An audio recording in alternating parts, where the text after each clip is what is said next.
In the spring of 2017, Karolina Wojcik, a 23-year-old student from Krakow, was desperate for money. Tuition fees were rising, her mother was struggling with mortgage payments, and no matter how many shifts she worked as a waitress or how many translation gigs she accepted, it was never enough.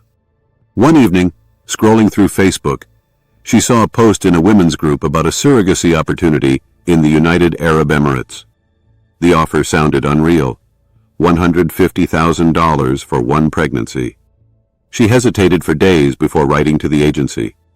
A woman with a soft Polish accent responded, speaking calmly and professionally.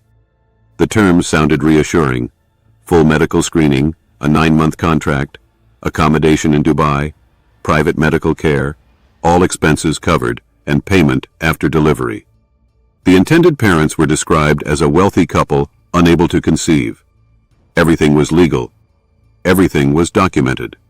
Karolina spent weeks researching international surrogacy. She read success stories. She watched interviews. She spoke with her mother, who was uneasy but knew how badly they needed financial relief. In late May, Karolina signed an initial agreement and underwent medical tests in Warsaw. She was young, healthy, and had no chronic conditions. She was accepted. In July, the agency sent her a plane ticket and the final contract. It was 28 pages long, written in English. She hired a translator to go through every section. Most clauses seemed standard. She agreed to carry a healthy pregnancy, follow medical guidance, avoid alcohol and drugs, and attend regular checkups. There were penalty clauses, confidentiality terms, and a statement that the child would immediately be handed to the intended parents after birth. Some wording made the translator pause. The contract granted the clinic full access to her medical data and consent for any procedures deemed necessary by their doctors. Another clause limited the agency's liability in case of complications. The translator advised her to consult a lawyer. She did. The lawyer said the document looked typical for international arrangements, though some phrases were vague. He suggested requesting clarification. The agency replied quickly, assuring her that the clinic was internationally accredited and compliant with UAE law. There was nothing unusual. She signed. On July 23rd, she landed in Dubai. A driver met her at the airport and took her not to an apartment, but to a sleek, modern medical complex on the outskirts of the city. Glass walls, polished floors, uniformed staff. It looked legitimate. Dr. Hassan, the head specialist in reproductive medicine, explained the process. More tests, hormonal preparation, then embryo transfer. She would temporarily stay in a residential wing attached to the clinic. After a successful implantation, she would move into a city apartment. The examinations lasted several days. Everything seemed professional. No obvious warning signs. Her room in the residential wing was modest but clean. A bed, a desk, a small bathroom. The window overlooked an internal courtyard surrounded by high walls. She told herself it was temporary. Hormone injections began. Each morning a nurse administered them and recorded her vital signs. She felt mild nausea, but otherwise fine. 2 weeks later, the embryo transfer was performed under local anesthesia. Afterward, she waited anxiously for confirmation. The pregnancy test came back positive. Dr. Hassan congratulated her. He said they would monitor her closely before relocating her. Days turned into weeks. The promised apartment never came up again. When she asked about leaving the building, she discovered that the main exits required electronic passes. A guard politely told her it was for patient safety. At 6 weeks pregnant, she was summoned to Dr. Hassan's office. A second man was present, introducing himself as Mr. Al Maktoum, the agency's legal advisor. They placed documents in front of her.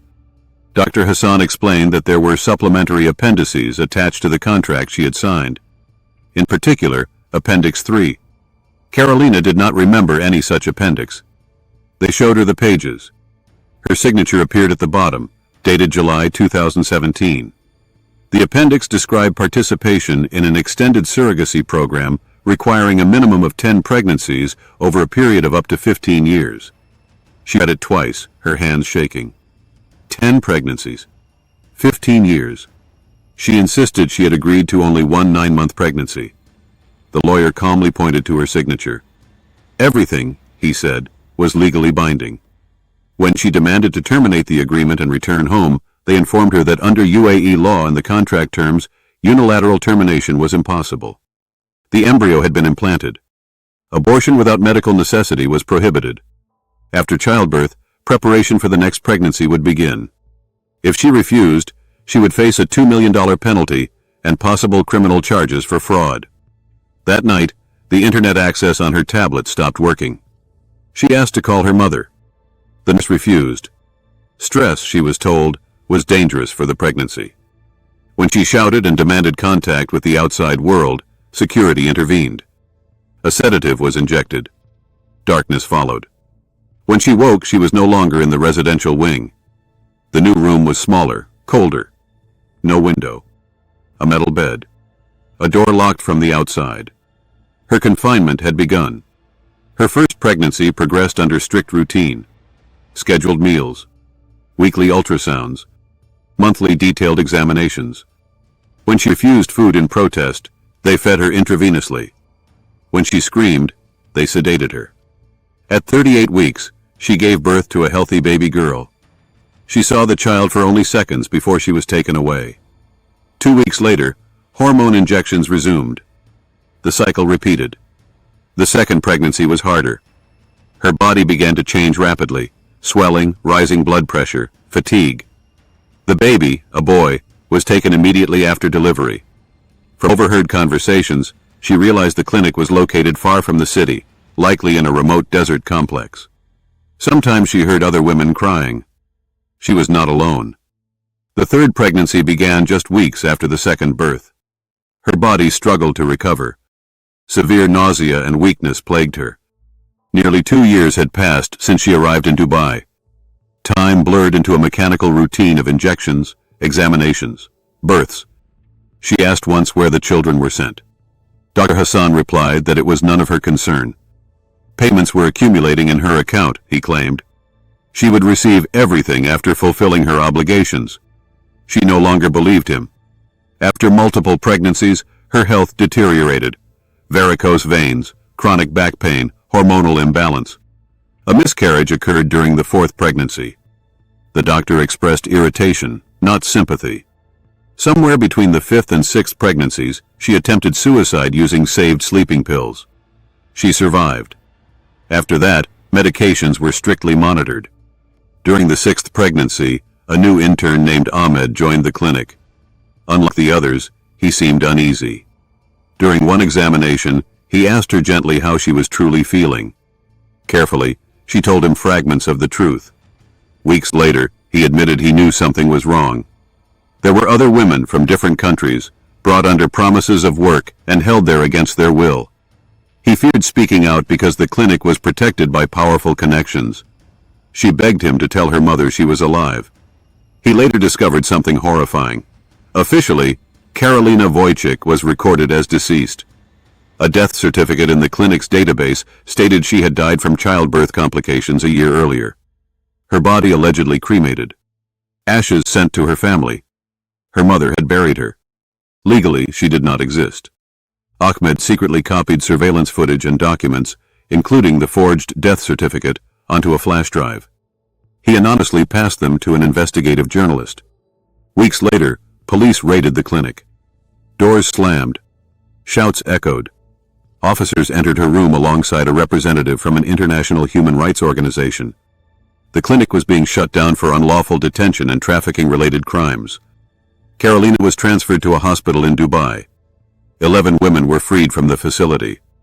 Arrests followed. Some individuals disappeared before they could be charged. Returning to Poland was surreal. Her mother, who believed she had buried her daughter, struggled to comprehend the truth. The reunion was filled with tears and disbelief. 7 pregnancies in 4 years had permanently damaged Karolina's body. Doctors confirmed she would never be able to carry a child again.